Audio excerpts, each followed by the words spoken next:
number one goal is to stop the scroll. That's the first thing you have to do. If you don't do that, then nothing else matters. Most Amazon listings are losing money. And the worst part, sellers don't even know it. You can have great photos, awesome copy, and positive reviews and still not convert. And here's the reason. In this episode, we expose why most listings are failing in 2025, how AI is reshaping content strategy, and the one technique that tripled sales for brands you definitely have seen. If your listing isn't evolving, neither are your profits.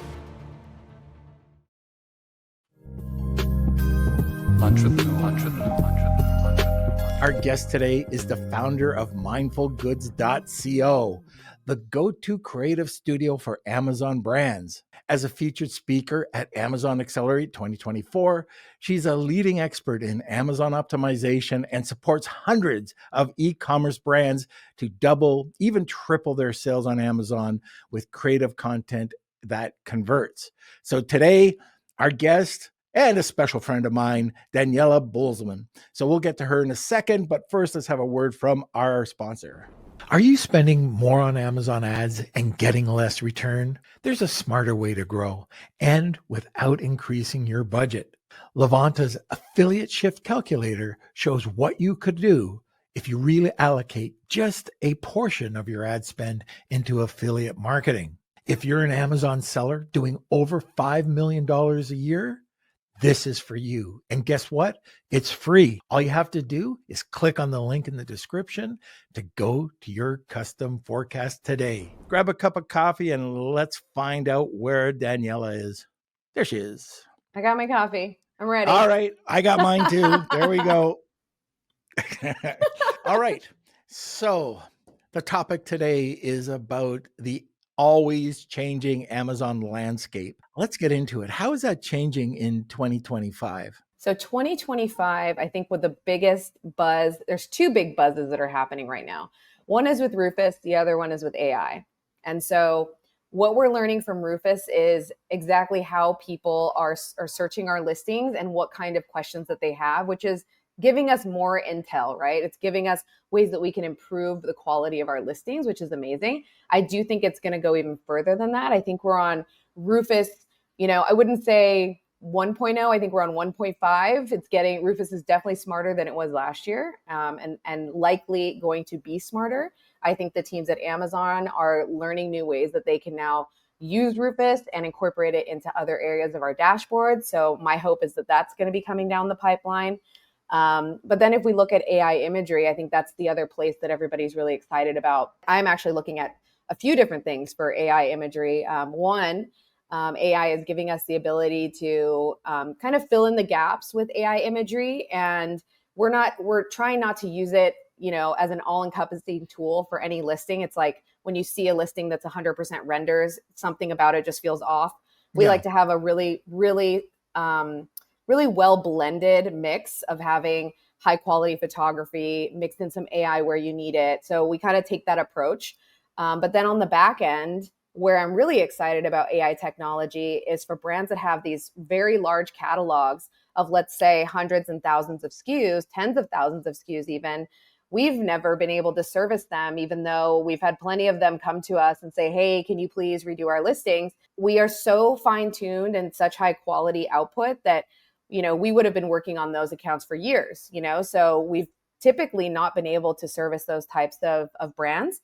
And now with AI, we're able to train AI on exactly how to do the creative from our perspective and roll out our designs across tens of thousands of ASINs if we wanted to. So that's what I'm really excited about coming in 2025. When you're talking about tens of thousands of SKUs, is this beneficial not only for the private label seller, but also for wholesale sellers? So we're typically dealing with very branded content. So very branded brands who have like a very branded aesthetic, right? That's when we're looking at putting out high quality output, that's what we're looking at. And I can say now that we have this ability, we could do the same thing for brands that are doing private label or other things. We just haven't in the past because our specific expertise is on lifting sales for brands that are more of that direct to consumer style brand. But absolutely, with this technology now we can. So it is very interesting. Oh, great. Let's go back to the Rufus side of things for a second.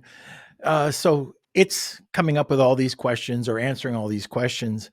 Would it be worth, because I was one of those when I was managing brands, still do, but when I was doing it, I would go and put as many questions as possible into the listing and get people to answer them. Is it worth going out to Google and going to people also ask and just drill down on all those questions and kind of feed them in?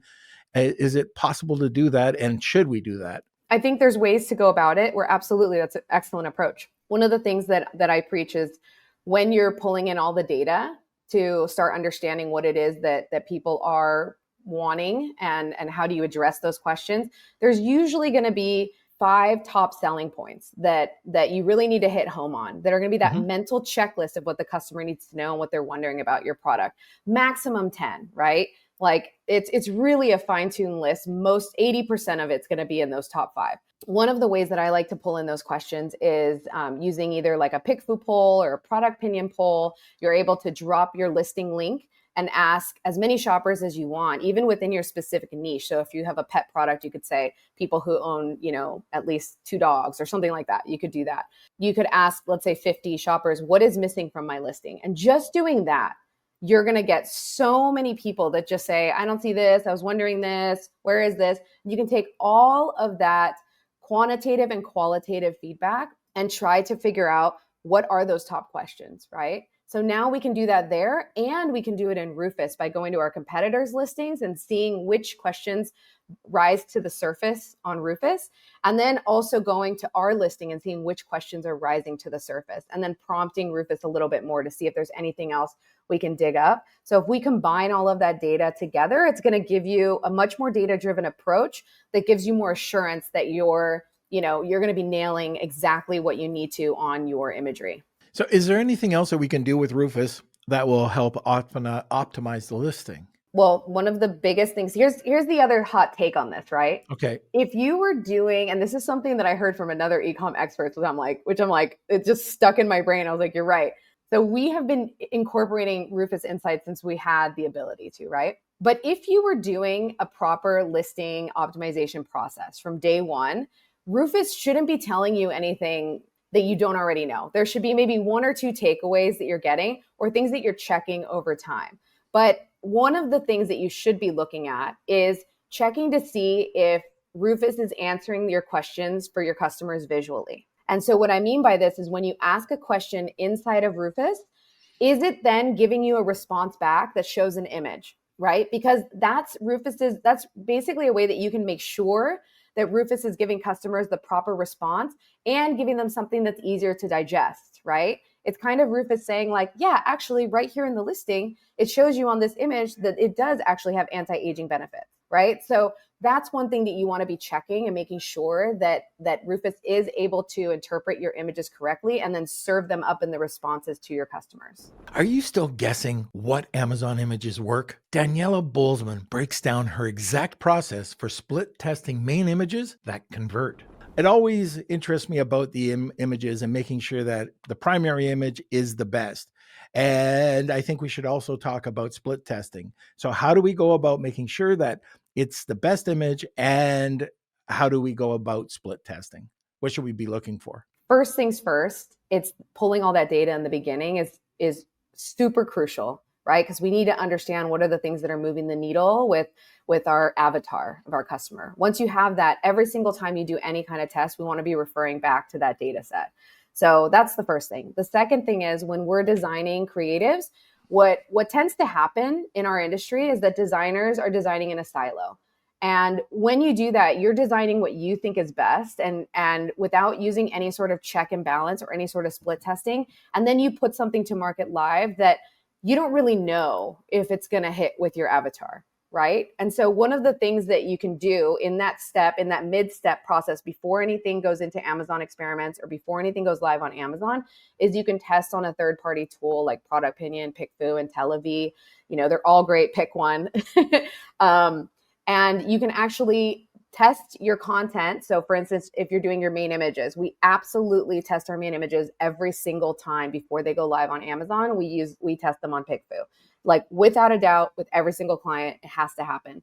Because there's a lot of times where you'll design 6 different images, 6 completely different concepts, right? And you're like, oh, I personally think I like this one the best, right? And Norm, you might pick another one and be like, I like that one the best. We might both be wrong. We might both be absolutely wrong on the one that's going to be the winner. So oftentimes when brands come to me and they're like, what do you think of my imagery? How can we make this better? I have to caveat and say, you know, my opinion, I'm not going to say it means nothing because I work with brands every single day and look at their listings, but my opinion is just that. It's an opinion. And you have to really look at the data to understand what is going to move the needle. And we have to test, right? That's why there's no guarantees in this. Like we know a process that works for our clients. Over 80% of our clients see anywhere from 20 to 2,500% increases in sales, but that's not a guarantee that 100% are ever going to get there. So it really goes back to this process of split testing in the middle. And once you do the split test, it's going to tell you, actually, this one is the one that you should try first on manager experiments. Or you might decide that there's actually data within that test that you need to revise your images even further. So there's been a number of times where we thought we had winning images. We run them in a PickFu poll, and then we actually have those customers point out something that we didn't even realize, that we didn't address on that main image. We have to go back, adjust the image one more time, and then use that image in the final. And then we see it even more of a lift after we make that change. So that's the other takeaway, is just because you run one test and you get a winner, it doesn't stop there. You should be continually testing throughout the year. Come up with a winner, then come up with another winner. Try to beat your winner throughout the course of the year, whether it's in your main images, your product image stack, your A+ content. You can be testing, and your titles. You could be testing these things, all of these variables throughout the year, and you should be doing one major overhaul or one major refresh every year. And you can do that right within Amazon too, split test. Yeah. So you get your 2 from whatever platform that you're going to, ProductPinion or PickFu, then you can take those, put them in. But if you have alternative images that you create throughout the year, you can check those out, then rotate them back into the into the listing. I went through school for film and photography, and just understanding the lens, just the lens, or if it's up, or if it's down, or if it's straight on. Simple things can change an image dramatically. And one of the things, I don't know if you've heard this, but I get this sometimes when we're trying to improve or optimize a listing, coming down to the images. Images sell, but people who don't want to spend money, it's almost like the people that don't want to spend money on the inspections over in China until their container comes over and everything's ruined, which has happened to me, by the way, by accident. But it costs money. It's super common. And I think it's because right now the conversation online is really dominated by ads. It's like drive traffic, drive traffic, drive traffic, drive traffic. But what if you're wasting ad spend? What if your conversion rate's not there? What if you plateau and you're just throwing money away, right? These are all scenarios where we have to come back to the table and look at the foundational content on the listing. Is your SEO up to par? Are your creatives refreshed? Like, these are things that we have to be looking at on an annual basis at the very minimum to make sure that you're not losing your market share. I'm just kind of curious. You don't have to answer this, but do you go sometimes outside of the terms? Like, let's say it's a supplement, and then you have this splash of water going behind it, or it might be a holiday and there might be a ribbon on top of it. Do you ever use any of those techniques? 100%. 100%. And I will say that there's definitely a gray area. I wouldn't say it's against terms of service. I would look at it like this. Amazon is in favor of aiding the shopper in their buying experience. It's something that Shannon Roddy told me a while back, and I just latched onto that. So I was like, you're right.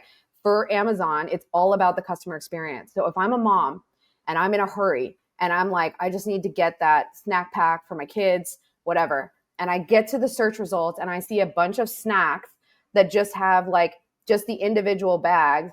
And I remember, I'm a mom, my kid's crying in the back seat. I gotta get the kid out of the car seat, but I gotta just get this so I know that the lunches are taken care of for this week. And I'm like, I got a million things going on. I'm looking at those search results and I'm like, I just need the one that says 30 pack variety pack. What's the best way to do that? Slap a circular badge on there, say 30 pack, variety pack, big letters. Could you read that if they didn't do that? Could you read it from mobile?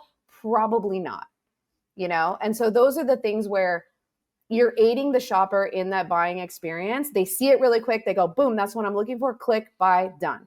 Right. And so those are those tiny little things that we change that really do enhance the shopping experience. They help people find what they need quicker. If I'm searching for, let's say, a supplement, and I want the one that's in the capsules, not the powder, right? But sometimes supplement bottles, they just put the bottle on there or the packaging on there. And how do you know if it's a capsule or a powder? What's the best way? Show the customer on the screen right in front of your packaging, the little capsules or the little pile of powder with the little scooper.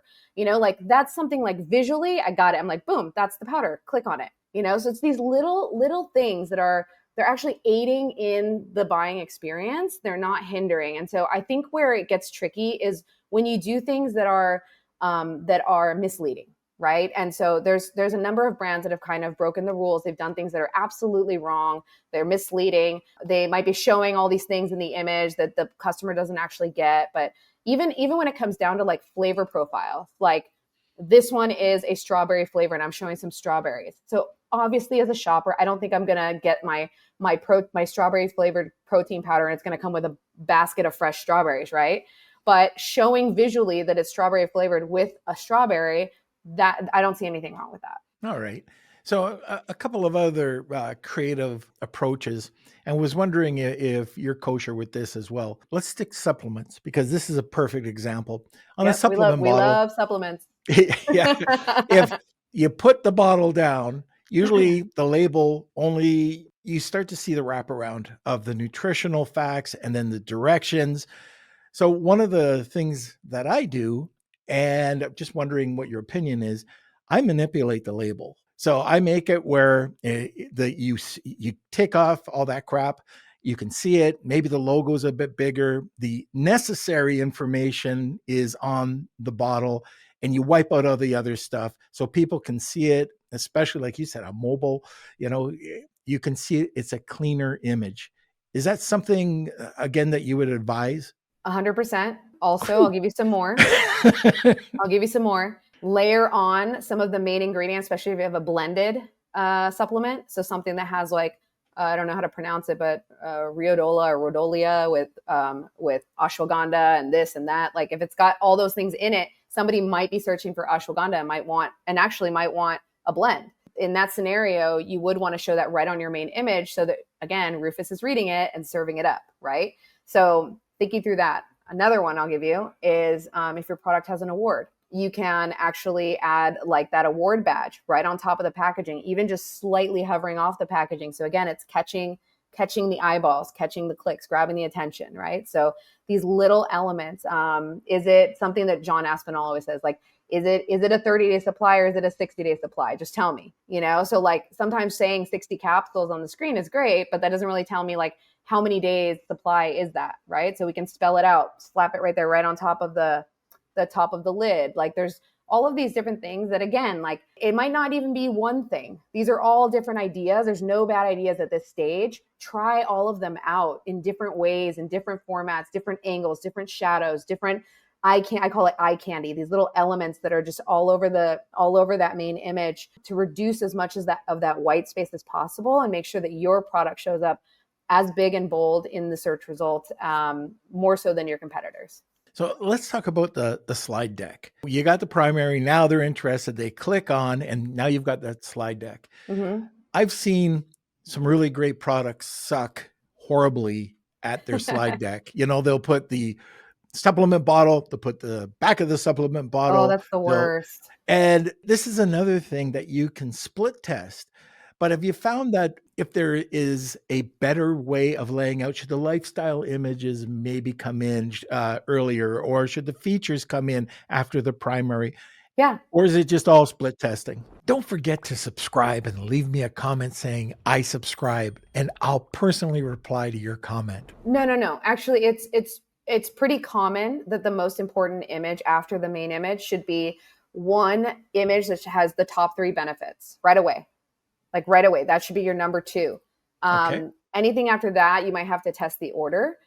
There's also, if you think about it, there's like 10 to 20 types of images on Amazon that really perform well. So it's just figuring out, like, in your category, which are the ones that are most prominently performing well, and then making that mix for yourself. And then you can use a tool like Intellivi's product image stack. It's a poll that'll basically upload your original stack, you upload any other stacks that you have of product images, and it'll give voters upvotes, downvotes, and it'll tell you which stack of all the stacks you uploaded is the winning stack. And also in that stack, which ones they mostly voted up. So that tells you what order to upload in. And which ones they voted down would tell you, oh, maybe we need to rethink these ones. Mm-hmm. What else can we do to address these ones and make them better? Yeah. Now, it's the bottom of the hour. Just want to remember or remind people that especially if this is the first time you're listening, we have something at the top of the hour called the Wheel of Kelsey. Now, we'll have the winner from last week at the top of the hour. But if you want to enter for next week, it's hashtag Wheel of Kelsey. Tag 2 people. You'll get a second entry. And the prize this week you don't want to miss out on. Daniela, what is it? I am actually going to give away something called a mini audit. On our website, it's $300. We're going to give it to one person for free. What that is myself or one of our creative directors. We will look at your listing and we'll record a Loom video top to bottom of all the things we recommend addressing in that priority. So you can take that video, hand it off to your designer, and make those improvements and make more cash. And as you can hear, these slight differences. So most brands have a lot of improvements that they can make. So this is a priceless giveaway. So if you're interested, hashtag Wheel of Kelsey, tag 2 people, you'll get a second entry. Kelsey, let's have a sponsor. Tired of negative reviews dragging down your star rating and sales? TraceFuse has your back. TraceFuse specializes in removing non-compliant Amazon reviews the right way. I'm talking 100% compliant with Amazon terms of service. And with over 11,000 reviews removed for 400 plus brands, they know what it takes to protect your reputation and boost conversions. And here's the best part. You only pay for performance. That means you only pay for reviews they successfully remove. No contracts, no monthly fees, just results. Plus, as a Lunch with Norm listener, you get 2 reviews removed for free. Ready to clean up your reviews? Visit tracefuse.ai.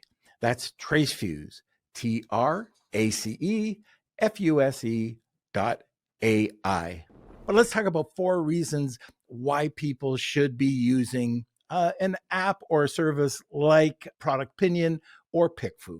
I think it goes back to, you don't want to be designing in a silo, right? We want to make sure that we are using data throughout our process of designing before we let anything go live on Amazon. Because the last thing you want to do is upload something that you think might work on Amazon and then you destroy your sales, right? So we want every indication that this is going to perform well. And that really is the best tools right now that we can use before we use something like Manage Your Experiments on Amazon, which I also use and I also recommend. But the problem with Manage Your Experiments, if there is one, is that it's very slow. It takes anywhere from like 2 to 12 weeks in some cases to get data back on one test that you're running. And so the quicker way is you can get that data in 1 hour. It's not actual native Amazon data, but it's going to give you a high indication. And we've actually pulled our results from PickFu versus our results from Amazon to see, how many of those brands that we did run those PickFu polls are seeing those results translate on Amazon. It was something like 75%, I think it is what it was, of brands that did run a poll, did see that indication, and then did see that result. So there's a lot of people that will say, like, why waste your time? Like, why waste your money on you doing a third-party testing tool when you can just test it in Amazon? It's about speed, really. At the end of the day, like, we need to get that data and we need to know that we're using data as we're designing so that we can bring something to market that will ultimately resonate with our avatar. Now, I'm taking for granted that most people know those 2 apps, but for PickFu or ProductPinion, what are some of the differences between the 2? Well, there's actually 3. I would include Intellivi in there because their testing tools are pretty powerful too. ProductPinion, I would say what makes them pretty different right now is that their team came from selling on Amazon. And so they're really listening to Amazon sellers and building things for the Amazon marketplace. One of the things that they have that makes them a little bit different is they have like a video poll. Let's say you're curious about your listing and you don't want to do my mini audit, for instance. You could drop your listing link to just have 5 people review your listing on a video poll.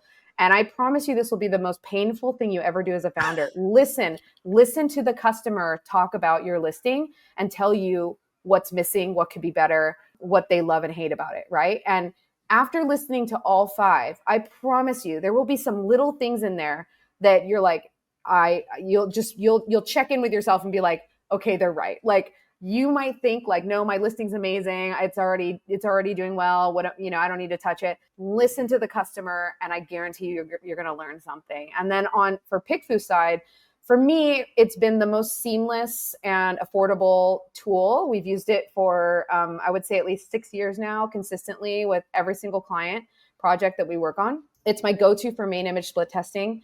And the reason why I like it is it's very easy. It's a very easy interface. They're both easy, but PickFu specifically has kind of flushed out like the exact process for main image testing.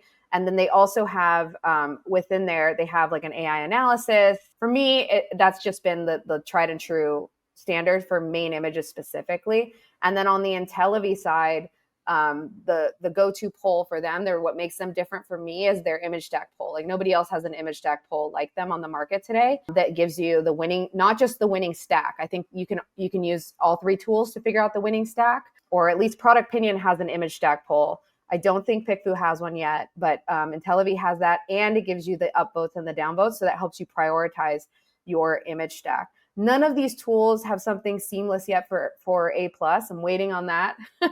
If they're watching this, I'm sure they're going to come up with something. None of them have something that's pretty seamless for storefront testing. But what you can do in either case is take screenshots of your before and after for your A+, screenshots of your before and after for your storefront, and you could actually upload them as just like a side-by-side split test that way. And that's where you're going to get at least some preliminary data. It's not going to be as like interactive, but it's a way that you can start to get some data for sure. Did you know most sellers ignore their Amazon image stack? Daniela Bolzman shows how to test and reorder it for maximum impact. What are some of the mistakes that people are doing still with their listing optimization? How can you avoid them? I mean, the biggest one that we see, because we deal with a lot of brands, a lot of e-commerce brands that have these amazing Shopify websites, right? They have killer content on there. And I just did a mini audit on my YouTube channel for a brand called Poopery. Basically, you go to their website and it's this stunning website where you look at it and you're like, gosh, this is just beautiful, top to bottom. It is possible to do that on Amazon today with premium A+ content and with your storefront on Amazon.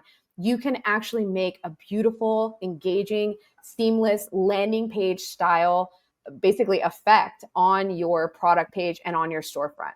And so I think a lot of times the biggest mistake that I see is brands that they make that natural progression from Shopify to Amazon, and they just think that they can take what works on their Shopify, drop it into Amazon. And there's a lot of steps in between that go missing, right? Like on Amazon, you have to think about it. You don't have the undivided attention that you do on Shopify. You have a million ads that are being served up on your page right next to your product image carousel and right above and below your A+ content. So every single image has to be showing and telling. It can't just be a pretty flat lay. It can't just be a nice lifestyle image. It has to be text layovered on top, and it has to be done in a way that's also easy for the customer to digest and not overwhelming. So that's the other critical mistake I see, is that brands that try to put all of their information onto their images, and then it's just it's like information overload, and you're never going to read 10 things on one image. It's like one big headline, one subheadline, maybe a few little call outs that are creative, maybe some badges on some of the images, but just keep it simple and make sure you're using premium A+. Stop uploading pretty images that don't sell. Daniela Bolzman explains how to use premium A+ on your Amazon listing to stop the scroll and increase conversions. Now, you touched on A+. Let's go through that. What are some of the things that we should be looking for in the modern A+? When I got started, I don't think there was And that was, what was it called? Enhanced brand content. Yeah. And then, you had some templates you could use. If you take a look at all those, which a lot of people are still using, are their original Yeah. enhanced brand content Yeah, I pages. know. I know what you're talking about, and it's actually so cringe. Like It is. it's like AOL. It's like the way you look at it, it's like somebody's first website that they ever built, where it's like loaded with a bunch of text and like these stock images that are just really outdated and old looking. Yeah. And now, you've got, like you said, you can create these incredible, what look like landing pages with A plus premium. So is there anything holding back an Amazon seller from using premium? If you're on Vendor Central, this is something you still have to pay for or negotiate, because I have heard some brands have negotiated this. But if you're on Seller Central and you have brand registry, you can get access to premium A plus content today, 100%. Like every single brand should be getting access. And we have 50% of brands that come to us still don't have it. They haven't claimed their access to it. They haven't turned it on their account. And let's just go through the recs so that you can unlock this today, because it'll literally take you 5 minutes. You'll have it by next week. So 1, you have to have brand story applied to every ASIN in your account. Okay. And so I think what's holding people back from doing this is they think they have to have this like beautifully designed brand story section.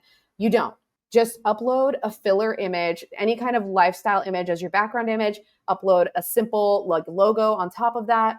Don't overthink it. Just put some filler content in there. You can design it and make it pretty later. That'll fulfill the first requirement from Amazon. So as long as that's applied to every ASIN, that'll fulfill that first requirement. The second requirement has actually changed. It used to be that you had to submit 15 submissions of your A plus content to Amazon and get it approved within 12 months.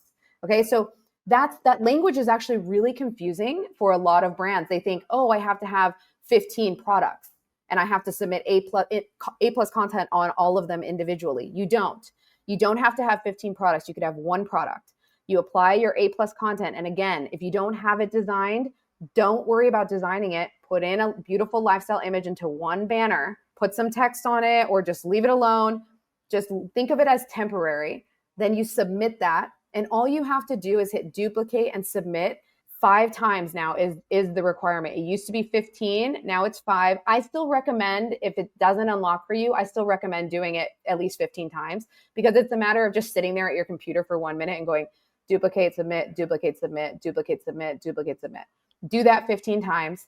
Wait a week, maximum 2 weeks, and every week Amazon crawls your page to unlock it. So as long as you fulfill those 2 requirements, it should be unlocking for every single seller at this point. And let me tell you, this is something that brands previously paid $500,000, $800,000 annual budgets for on their ads to get access to, and Amazon's giving it to every brand for free. So take advantage of it. What we're seeing is that brands are able to increase their sales. I think we've seen a max of 600% from going from basic A plus to premium. So that's the record we're trying to beat right now, is our 600 mark. But not a bad record. Not a bad record. Our top record, by the way, is 2,500% increase in sales for like everything on the listing, like a total refresh head to toe. Yeah. So what are the differences between regular, normal A plus and then the premium? Yeah. So the basic A plus, first of all, this is you could just go with this one thing and it's worth doing. It's not mobile friendly, right? The original A plus content, the basic A plus content, it just has these big banners. They don't go full screen width. They're not mobile optimized. And so when you look at them on mobile, which 70% of shoppers are shopping on mobile, yep. When you look at them on mobile, a lot of the content is actually really hard to read. So that right there can be a conversion killer for your listing, right? So if we think about just that one thing with premium A plus content, you can have desktop and mobile content sizes that you're uploading. So you can make sure that every viewer is seeing exactly what you want them to see. Beyond that, you can have carousels, you can have a full-length video, and it takes up the full screen. You can have hotspots, so you can explain your product a little more and have it be more engaging. And it has more advanced comparison grid at the bottom, so that you can actually cross-sell with like one click and add to cart. So that's an awesome way to just, increase your average order value on your products and get people buying other products from you. So those factors are huge. We know that Amazon's doing a big push with video. So adding a video to your A plus content can be huge. Yeah, absolutely. And again, that's going to be a pattern interrupt. You know, it's not just an image. You see the play, you can hit it, and it's incredible. You don't have to have a Hollywood budget. I mean, it could just be a good quality. And I would stay away from any type of stock images. People want to see real images, real lifestyle photos. Don't have grumpy old men on there. Have them smiling. You know, there's a lot of things that we should do. But here's a big question: carousel or no carousel? Ooh, this is a hot debate, right? Yep. So I'm in the fan or in the favor of carousel, and this is because we've actually done an analysis across our clients to understand which content performs best. And what we noticed is we used a carousel for actually every single client that was on that list, and all of them saw great results. I do recommend doing carousel, and the way that I look at it is everything that a customer should see in those top 5 selling points needs to be the first thing they see, and that's what I consider primary content. Carousel content is what I consider secondary content, educational content, nurturing content, things that people they're not the must knows, but you're, as a brand owner, you're like, no, but we also think they need to know this and this and this. Well, sometimes you don't have enough space on that main homepage, right? And we know that Amazon is tracking all of that data to understand how people are engaging with your content. So if they stay a little bit longer, basically increasing dwell time on your content, that can only favor you in Amazon's eyes, right? They're staying a little bit longer to swipe through your carousel. Why not? I mean, it's a great opportunity. You can use carousels to kind of cross-sell on your other flavors. You could explain your other products. You could explain all the details and information of like setup is a great way to explain things. Like there's things that need a little more explanation, or that you could just go a little bit deeper on, and the carousels are a great place to do that. Do you recommend a more visual A plus page, or some with a little bit of text, or somebody who writes a book? I see the argument for why some brands want to go really technical, and for some products, I still favor that. I would say for us, because we're working with mostly direct to consumer brands, so brands that have a very like beautiful aesthetic on Shopify, that type of thing, we are going full visual. We want that premium A plus content to feel like an actual native landing page from their website. So for us, that's what's worked. That's the formula that is our bread and butter. We do that every single time. It works. We don't question it. But there are certain products, highly technical products that need a lot more explaining, that maybe would still be in favor of having a little bit more text-based modules. I'm not a fan of the text-based modules because I feel like most of the text that most brands put in there are doing it to kind of increase the keyword density that's on their pages. And I feel like that you have enough space for that behind your images in the alt text. You don't need to be doing that in the customer's face when you're trying to get them to simply digest something. And I always think like I'm in favor of keeping the content as simple to digest as possible. You don't have that much time to give them to read a book. Like you have 2 seconds in some cases, less than that. Like if they're going to take away one thing and bounce, what is the thing that you need them to take away? What is the pattern interrupt? That's why that second image on your carousel should be those 3 benefits right away. And that's why in our A plus, we're actually using those 2 top banners as one big banner, because we're trying to get our number one goal on that premium A plus is to stop the scroll, right? That's the first thing you have to do. If you don't do that, then nothing else matters. Right? If you don't stop the scroll, they're never going to digest anything else that's on that premium A plus. So it's stop the scroll, then tell them what they need to know. Yeah. And especially, I'm not a big fan of text. I don't know if you've ever seen Burt's Bees, and what he's done or what they've done is that you go in, you see this incredible, delicious chocolate or honey image. Nothing more needs to be said. That's chocolate. That's honey. This is what you're going to get. Yeah. And it's mouth watering. So you click through to it. You don't have to say anything more. I guess my last question, and you just touched on it, the search terms. So filling in the alt text in the back of the images, is that still working? Absolutely.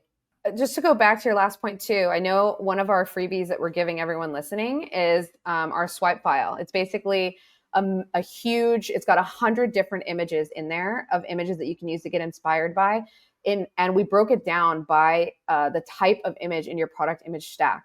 So you can basically look at main images. You can then look at images that are like us versus them images. You could look at images that are purely infographic images. And you can go through 100 different examples to get inspirations of how to make your images better. So be sure to check that out. And then I also have a tutorial showing you how to unlock that premium A+ completely for free. So if you listen to me, but you're not sure what to click inside of your account, that will give you the 2 videos to show you what to click to unlock that. And then when it comes to alt text, yes, we still use it. What we recommend is that you're using it for the purpose it was intended for first, which is helping people who are not visually able to see your listings. It's helping them read what's on your images. So that's important too. We can't neglect the fact that there's people that can't actually see your images. They're shopping on Amazon too. So we should be telling them what's in the images. But then beyond that, it is a place to address any additional extra keywords that weren't used in your primary content. So you don't want to neglect that. It's just a best practice to have that in there.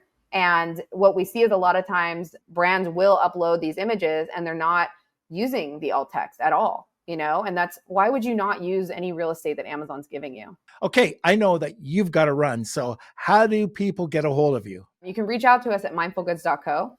You can also see loads and loads of more examples on our website. You can see case studies from clients that have been through this process. You can go take a look at their listings, and we have mini audits on there and everything. I think we gave you a promo code, $100 off if you are not the winner of the contest today. And I think that's given next week. So make sure you drop your hashtags in there. And then I'm primarily on LinkedIn. So find me on LinkedIn, find me on YouTube, and that's where I share most of my content. We're going to go to a commercial. We'll come back for last week's Wheel of Kelsey. I know that you have to go, so if you'd like to stick around, you can. If not, thank you so much for coming on today. Thanks for having me. All right, see you later. Okay, Kels, let's have a word from the sponsor, and then let's get back to the Wheel of Kelsey. Start, scale, exit, repeat. I'm Colin C. Campbell, and I've started over a dozen multi-million-dollar companies in the last 30 years. I spent the last 10 years writing the book, Start, Scale, Exit, Repeat, to figure out what it is that these serial entrepreneurs do over and over again. We interviewed over 200 people. We created 58 chapters, over 30 illustrations, 180 callouts, and we quite frankly made this book for the ADHD entrepreneur. It's been #1 on Amazon in 15 categories and has won 12 awards globally. Get your book today, either on ebook, paperback, hardcover, or Audible on Amazon or your favorite bookstore. Today's giveaway is the 60-minute one-on-one with you, actually. So it's a great prize. Is it not showing up? Yeah, there we go. There we go. Okay, my computer is glitching a little bit. Yeah, it was a little glitchy, but congratulations, Barry. Yes, Barry, we're going to contact you. Congratulations, you won the one-on-one with Norm. So this was last week's prize, and we're going to be announcing Daniela's prize on next week's episode, and we'll make sure we contact you. So now, one of the things I think we should be telling people too is if you want to enter, if you saw all those entries, they didn't come from all the live podcasts last week. We've put that into our newsletter. So if you'd like to enter, you can always go to the newsletter and enter through there at lwn.news, not .com, .news. And you can be up to date with everything that we're doing. You can get a personal story, and then I turn it into a business lesson and updates from the Amazon world. All right, everybody, we will see you next week, and have a great day. Entrepreneur.